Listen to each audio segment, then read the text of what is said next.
Hello दोस्तों, जैसे ही मेरे पति काम के लिए घर से बाहर जाते, मेरा देवर मेरे प्रति अजीब व्यवहार करने लगता। उसने मुझे ऐसा महसूस कराना शुरू कर दिया जैसे मैं उसकी पत्नी हूँ। शुरुआत में मैंने इसे मजाक या अपने भाई की नकल समझा, लेकिन समय के साथ मुझे उसकी हरकतें बहुत अजीब लगने लगीं। एक दिन मैं किचन में काम कर रही थी, तभी उसने अचानक पीछे से आकर मुझे गले लगा लिया और मेरे होठों को लगा। उसने मेरे साथ वही करने की कोशिश की जो मेरे पति मेरे साथ करते थे। जब मेरे पति घर आते तो वह मुझसे एकदम अलग हो जाता, जैसे कुछ हुआ ही न हो। दिन भर वह मुझसे चिपकने की कोशिश करता और रात में जब मेरे पति घर होते तो वह मुझे पूरी इज्जत से भाभी कहकर पुकारता। एक दिन मेरे पति और मैं कमरे में साथ थे और वह हमें देख रहा था। अगले दिन वह मेरे कमरे में आया और मेरी शादी को कुछ ही महीने हुए थे और मेरा परिवार मुझसे बेहद प्यार करता था। उन्होंने मेरे लिए एक अच्छा जीवन साथी चुना था। मेरे पति रोहित एक जिम्मेदार और समझदार व्यक्ति थे।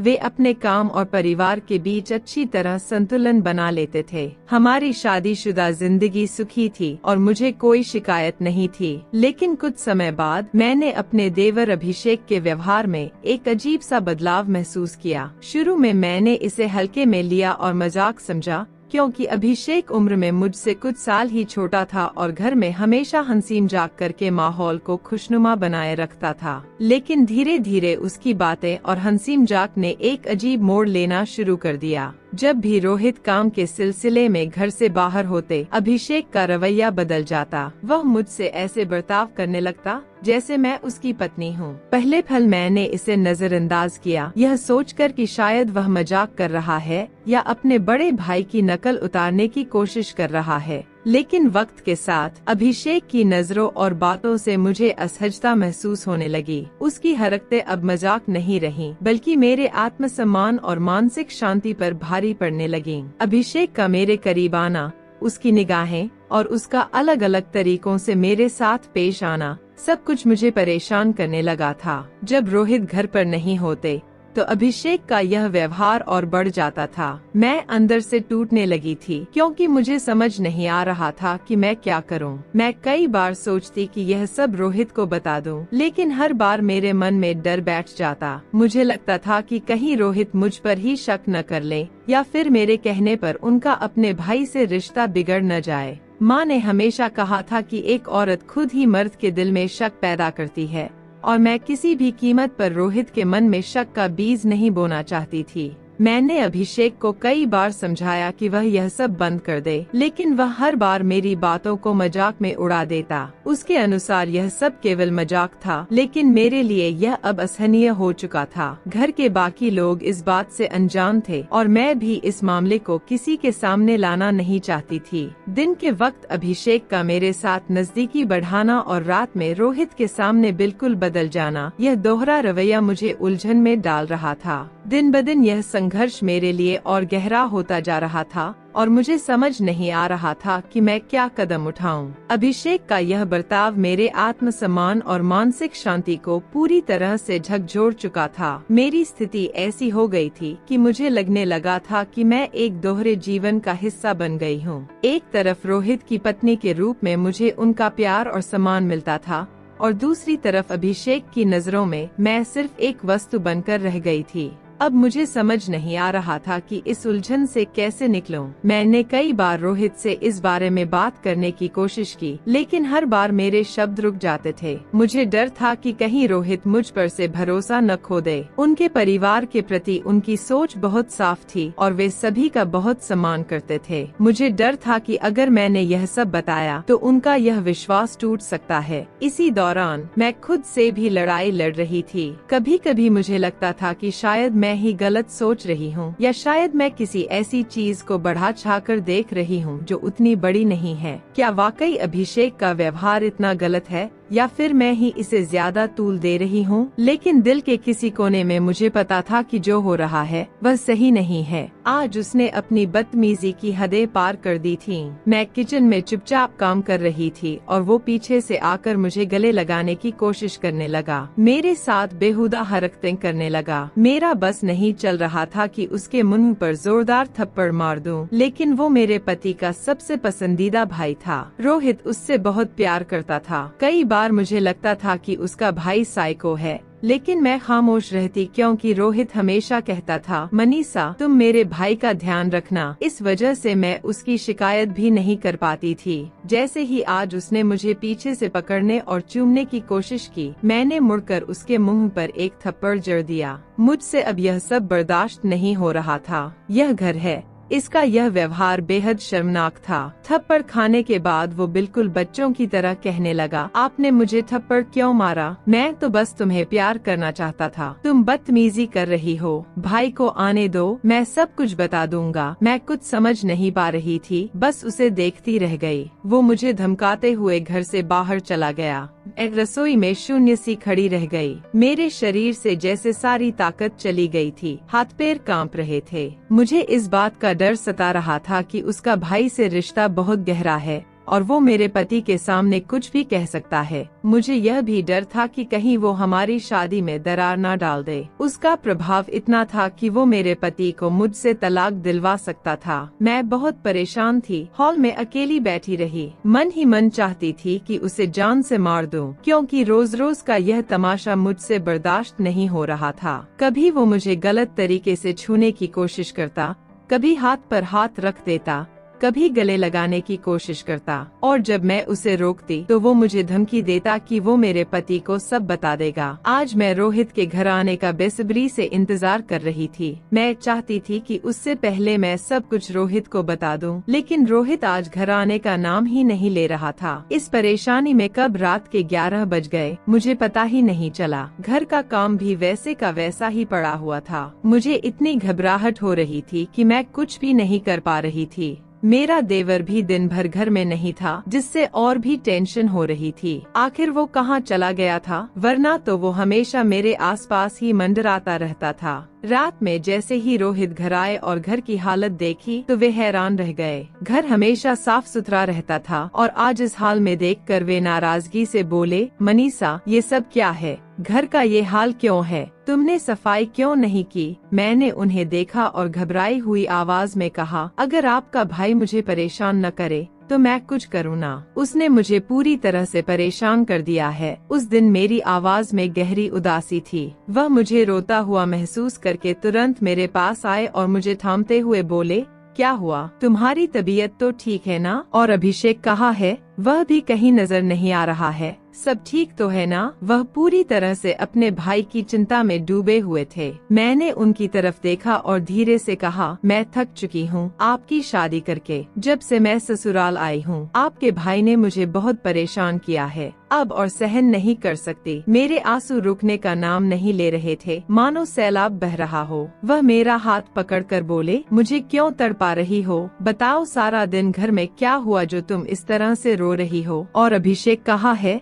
मैंने नम आँखों से उनकी ओर देखा और भरी आवाज में बोली, आपका भाई हर दिन अपनी हदें पार कर रहा है। आज तो उसने और भी बुरी हरकत की। उसने मुझे गले लगाने की कोशिश की, जैसे कि आप मुझे गले लगाते हो। जैसे ही आप घर से बाहर जाते हो, वह मुझे पत्नी की तरह बर्ताव करने लगता है। क्या मैं इंसान नहीं हूँ? मैंने अपने पति के सामने सारी बातें कह डाली। वह चुपचाप खामोश होकर मुझे अजीब निगाहों से देखने लगे। उनका इस तरह अचानक चुप हो जाना मुझे बहुत अजीब लगा। थोड़ा गुस्से में मैंने उनसे पूछा, आप कुछ बोलेंगे? उन्हें देख ऐसा लग रहा था जैसे वह मेरी आवाज से ही होश में लौटे हों। उन्होंने मुझे देखते हुए कहा, तुम्हें अब तक पता नहीं चला कि वह कौन है? उनके लहजे में हैरानी थी। उनकी बातें सुनकर मेरे होश उड़ गए। हर शब्द मेरे ऊपर बम की तरह गिर रहा था। मैंने अविश्वास से उनकी ओर देखा और हैरान होकर पूछा, क्या मतलब है आपका? उन्होंने गहरी सांस लेते हुए कहा, तुम इसे अभी तक नहीं समझी। फिर कहानी कुछ यूँ बदल गई। मैं कानपुर की रहने वाली हूँ। मेरा नाम मनीषा है। हमारे घर में सिर्फ 4 लोग थे, मेरी माँ, बाबा और मेरी छोटी बहन। मैं 25 साल की हूँ और अपनी पढ़ाई के लिए दिल्ली आई थी।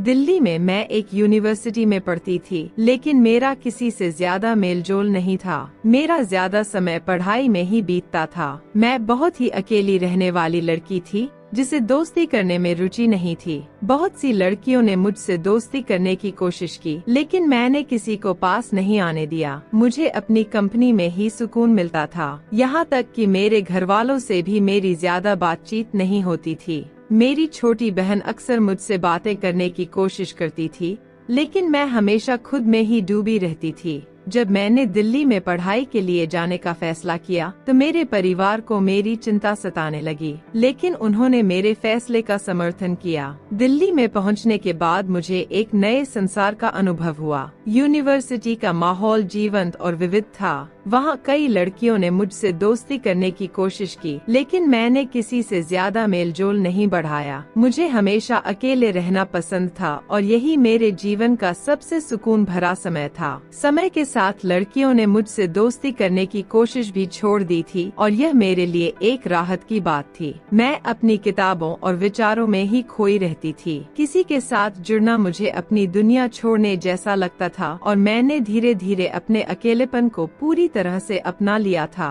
मेरे कॉलेज जाने के बाद मेरा अपने परिवार से भी संपर्क कम होने लगा था। पहले जब मैं घर पर थी तो माँ, बाबा और बहन से बातचीत करना सामान्य था, लेकिन अब जब मैं दूर थी तो मैंने खुद को उनसे भी दूर महसूस करना शुरू कर दिया। फोन कॉल्स और मैसेजेस भी धीरे धीरे कम हो गए थे। जब भी माँ से बात होती, मेरे जवाब बहुत छोटे और संक्षिप्त होते। माँ हमेशा पूछती कि सब कुछ ठीक है या नहीं, पर मैंने कभी अपनी समस्याएं या दिल की बातें उनसे साझा नहीं की। मुझे लगता था कि अगर मैंने अपनी परेशानियाँ बताई तो वे मुझे समझ नहीं पाएंगी। अकेलेपन ने मुझे बहुत कुछ सिखाया। जब मैं पढ़ाई के अलावा कुछ नहीं करती थी तो मुझे खुद पर विचार करने का वक्त मिलता था। मैंने अपने विचारों को गहराई से समझा और अपने सपनों को आकार देने का प्रयास किया। यह अकेलापन मेरे लिए एक शिक्षक जैसा था, जिसने मुझे खुद को जानने और समझने का मौका दिया। मैंने कई लोगों को देखा जो दोस्ती और सामाजिकता की तलाश में थे, लेकिन मैंने खुद को इस खोज से दूर रखा। मुझे अपने साथ ही रहना अच्छा लगता था।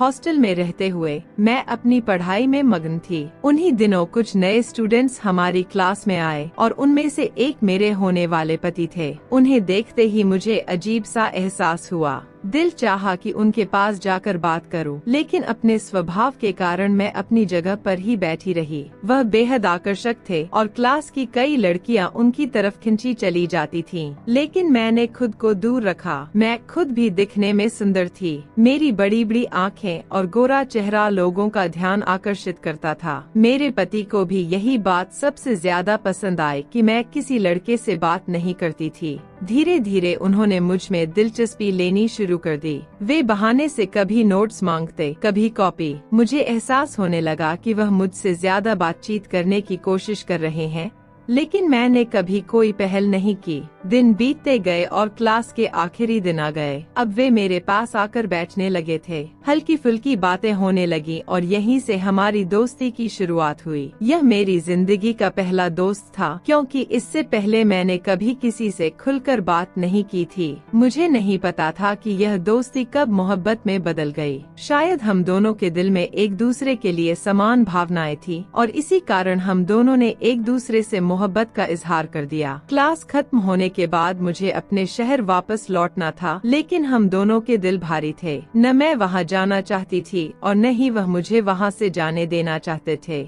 मेरे जाने के बाद हमारी बातें मोबाइल पर होने लगीं। हम घंटों बातें करते और इसी बीच उन्होंने मुझे मोबाइल पर शादी के लिए प्रपोज कर दिया। मैंने बिना ज्यादा सोचे समझे उनके प्रपोजल के लिए हाँ कर दी थी। कुछ ही समय बाद वह अपने माता पिता के साथ हमारे घर आए और उन्होंने मेरे लिए रिश्ता मांगा। मेरे माता पिता ने मेरी खुशी को देखते हुए उनके प्रस्ताव को स्वीकार कर लिया और हमारी शादी धूमधाम से कर दी गई। शादी के बाद मैं विदा होकर अपने ससुराल कानपुर आ गई। ससुराल में सिर्फ मेरे पति, उनके माता पिता और उनका छोटा भाई ही थे। उनका भाई 21 साल का था और वह अपने बड़े भाई से बहुत मिलता जुलता था। यह देखकर मुझे थोड़ा अजीब लगा था। ससुराल का माहौल मेरे लिए नया और अलग था, लेकिन मैंने खुद को उनके परिवार के साथ घुलने मिलने की पूरी कोशिश की। हालांकि कभी कभी मेरा दिल मायके की यादों में खो जाता था। पहली रात ही मेरे पति ने मुझे यह बताया कि उनका छोटा भाई उनके लिए बहुत खास है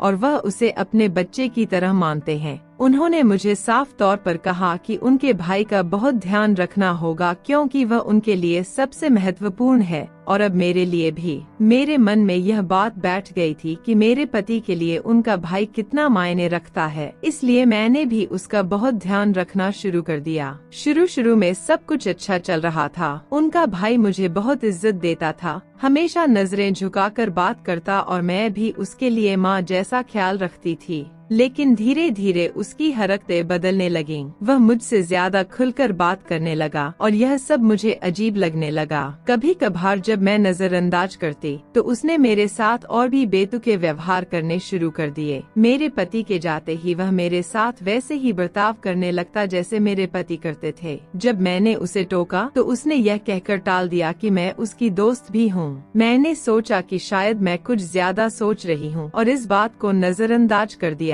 लेकिन अगले दिन जब उसने फिर से मुझे अपने हाथ से खाना खिलाने की कोशिश की तो मैं नाराज हो गई और उसे डांट दिया। वह इतना बुरा मान गया कि घर छोड़कर चला गया और रात तक वापस नहीं आया। मेरे पति को जब यह पता चला तो वे मुझसे बहुत नाराज हुए। उन्होंने मुझसे कहा कि मुझे ऐसा नहीं करना चाहिए था। अगर उसने प्यार से खाना खिलाया होता तो क्या बुरा था। उनकी बातें सुनकर मुझे लगा कि मैंने शायद गलती कर दी थी। मैंने महसूस किया कि मेरी नाराजगी से स्थिति और बिगड़ गई थी। अब मुझे अपने पति की बातों को समझने और उनके भाई के प्रति अपने व्यवहार को सुधारने की जरूरत थी। मैंने यह निर्णय लिया कि आगे से अपनी भावनाओं को सही तरीके से व्यक्त करूंगी और परिवार के बीच के रिश्तों को बेहतर बनाने की कोशिश करूंगी। मैंने अपने पति से खुलकर बात की और उन्हें बताया कि उनके छोटे भाई की हरकतें मुझे परेशान कर रही हैं। मैंने उनसे कहा कि मैं उनकी सलाह मानकर उनके भाई के साथ अच्छे से पेश आने की कोशिश करूंगी, लेकिन फिर भी मुझे यह सब अजीब लगा क्योंकि मैं कभी भी इस तरह के माहौल का हिस्सा नहीं रही हूँ। मैं सिर्फ अपने करीबी रिश्तों के साथ ही सहज महसूस करती हूँ और मुझे हमेशा से लगता था कि देवर भाभी का रिश्ता एक हद में रहना चाहिए, लेकिन उनका भाई मेरे साथ जरूरत से ज्यादा फ्री होने की कोशिश कर रहा था। आज तो उसने हद पार कर दी थी जब उसने मुझे पीछे से आकर गले लगाने की कोशिश की।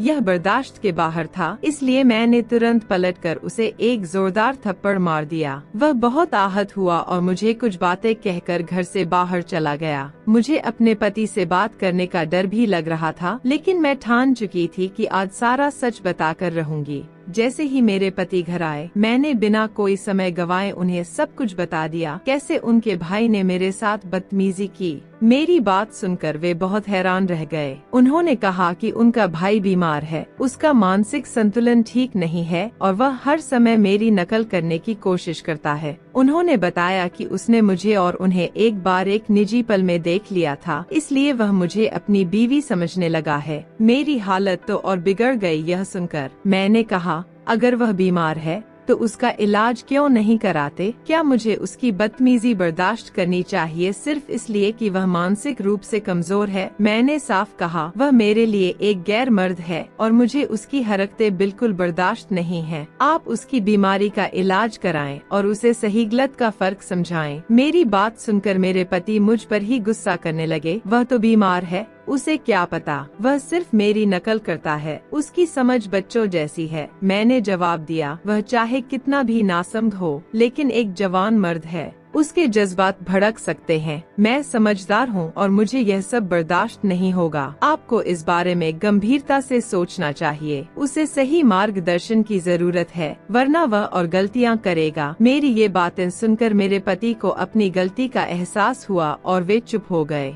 फिर मैंने उन्हें प्यार से समझाया कि एक औरत के लिए उसकी इज्जत सबसे अहम होती है और यह सम्मान वह सिर्फ अपने पति को देती है। अगर कल को उनके भाई ने इससे भी बड़ी गलती कर दी तो क्या होगा। मेरी बातें सुनकर मेरे पति मान गए और उन्होंने अपने भाई को प्यार से समझाना शुरू किया, लेकिन अब उनका भाई जिद्दी हो चुका था और उसे यह सब कुछ भी पसंद नहीं आ रहा था। हमारे घर में छोटे भाई की हरकतें अब हद से ज्यादा बढ़ चुकी थीं। पहले तो मेरे पति उसकी इन हरकतों को नजरअंदाज कर देते थे, लेकिन अब वे भी नोटिस करने लगे थे। स्थिति यह हो गई थी कि वह बिना वजह मेरे करीब आने की कोशिश करता और मुझे छूने की कोशिश करता। हालांकि मेरे पति और मैंने मिलकर उसकी इन हरकतों को सुधारने की पूरी कोशिश की, लेकिन मेरे लिए यह सब सहन करना दिन प्रतिदिन मुश्किल होता जा रहा था। छोटे भाई की हरकतें धीरे धीरे मेरी सहनशीलता की सीमा पार करने लगी थीं। उसने अब मेरे होठों को भी शुरू कर दिया था और यह सब मेरे लिए बर्दाश्त से बाहर हो चुका था। मेरे पति ने कई बार उसे समझाने की कोशिश की, लेकिन उसकी हरकतें थमने की बजाय बढ़ती ही जा रही थीं। मैंने भी कई बार आपत्ति जताई, लेकिन छोटे भाई की जिद और अपनी मनमानी करने की आदत ने स्थिति को और बिगाड़ दिया। अब वह न सिर्फ मुझे नजदीक से छूने लगा था, बल्कि मेरे गालों पर भी जबरदस्ती की कोशिश करने लगा। यह सब मुझे मानसिक और भावनात्मक रूप से बहुत परेशान कर रहा था। जब मैंने महसूस किया कि छोटे भाई की हरकतें सुधरने की बजाय और भी बुरी हो रही हैं, तो मैंने अपने पति से गंभीरता से बात की। मैंने साफ कहा कि अब यह स्थिति सहने योग्य नहीं है और हमें इसके खिलाफ सख्त कदम उठाने होंगे। मैंने अपने पति को चेतावनी दी कि अगर छोटे भाई की हरकतें नहीं रुकती हैं, तो मैं इसे और बर्दाश्त नहीं कर सकती और कुछ ठोस कदम उठाने ही पड़ेंगे। एक दिन छोटे भाई ने मेरे पति से साफ साफ कह दिया, आप अपने लिए कोई और लड़की ढूंढ लीजिए, मुझे भाभी बहुत अच्छी लगती हैं, ये मेरी बीवी हैं। यह सुनकर मेरे पति का गुस्सा फूट पड़ा और उन्होंने उसे थप्पड़ जड़ दिया। थप्पड़ लगते ही वह गुस्से में आ गया और खुद को कमरे में बंद कर लिया। मैं अपने पति की ओर देख रही थी, जो खुद इस स्थिति से शर्मिंदा महसूस कर रहे थे।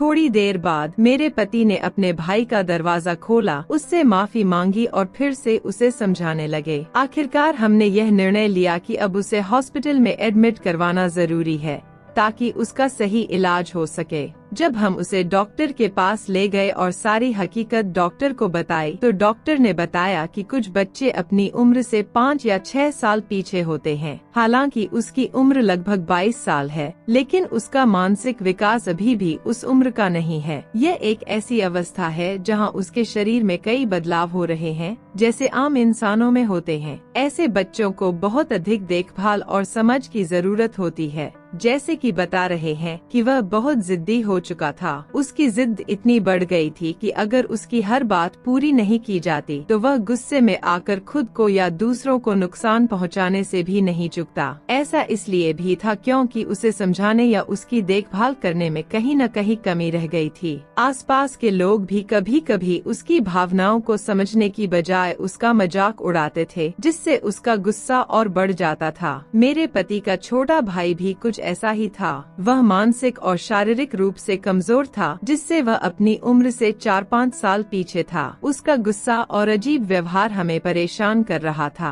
डॉक्टरों ने कहा था कि उसे अलग से ध्यान देने की जरूरत है, वरना हालात और बिगड़ सकते हैं। मेरा पति इस दुविधा में फंस गया था कि अब वह क्या करे, अपने भाई को घर में रखे या मुझे अलग कर दे। लेकिन हम दोनों ने यह फैसला किया कि हम एक ही घर में रहेंगे और मैं उसके भाई का ख्याल रखूंगी। शुरुआत में यह बहुत मुश्किल था, लेकिन धीरे धीरे मैंने उसे समझाने की कोशिश की। मैंने उससे दोस्ती की, उसे कहानियाँ सुनाई, खाना खिलाया और उसका ख्याल रखा। धीरे धीरे वह मुझसे घुलने मिलने लगा और मुझे बहन की तरह मानने लगा। मेरा पति यह सब देखकर बहुत खुश हुआ और हर वक्त मेरा शुक्रिया अदा करता कि मैंने उसका साथ दिया। फिर एक दिन ऐसा आया जब मेरे देवर की तबीयत बहुत ज्यादा खराब हो गई। मैंने उसकी बहुत सेवा की, लेकिन उसकी बीमारी इतनी गंभीर थी कि वह हमें छोड़कर इस दुनिया से चला गया। वह हमारे परिवार का हिस्सा था और उसके जाने से मेरा पति बहुत दुखी हुआ। हालांकि हम जानते थे कि उसकी सेहत कभी भी सामान्य नहीं थी, क्योंकि वह जन्म से ही कमजोर था। इस कठिन समय में मैंने और मेरे पति ने एक दूसरे का साथ दिया और मुश्किल हालात का सामना किया। अगर उस समय मैं अपने पति से लड़कर अलग हो जाती,